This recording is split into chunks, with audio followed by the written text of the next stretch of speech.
ঢাকাই সিনেমার শীর্ষ নায়ক শাকিব খানের নতুন সিনেমা বরবাদ।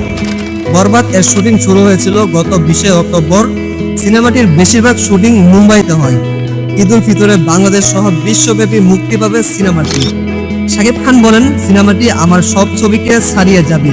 একটা সময় বলেছিলাম আমাদের দেশের সিনেমা আন্তর্জাতিকভাবে রিলিজ হবে হলিউড বলিউডের সঙ্গে। এখন আমাদের সিনেমা বিশ্বের 7টি মহাদেশে মুক্তি পায়। এর আগে প্রিয়তমার ভালোবাসা পেয়েছি, তুফান করেছি, বরবাদ সবকিছুকে ছাড়িয়ে দেবে, সেদিন আর বেশি দূরে নয়। এই সিনেমায় শাকিব খান ছাড়াও আরো অভিনয় করেছেন ইদিকা পাল, যিশু, সেনগুপ্ত, মিশন সওদাগর সহ অনেকেই। এছাড়া বরবাদ সিনেমায় একটি আইটেম গানে পারফর্ম করেছেন কলকাতার নায়িকা নুসরাত জাহান। সিনেমাটি সার্টিফিকেশন বোর্ডে জমা পড়েছিল গতকাল। আজ সার্টিফিকেশন বোর্ড থেকে মুক্তির অনুমতি পেল বরবাদ সিনেমাটি।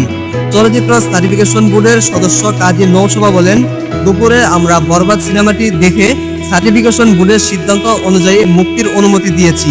প্রত্যেক সিনেমার জন্য কিছু না কিছু সংশোধনী থাকে, আমরা সেটা তাদের বলেছিলাম, তারা সেটা সংশোধন করে জমা দিয়েছিল। আমরা এমন কোনো দৃশ্য বাদ দেইনি যাতে সিনেমাটির ক্ষতি হবে।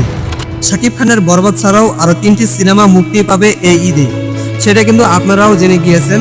এই ঈদে আপনি কোন সিনেমাটি দেখবেন আর আপনার পছন্দের নায়ককে অবশ্যই কমেন্ট করে জানিয়ে দিবেন।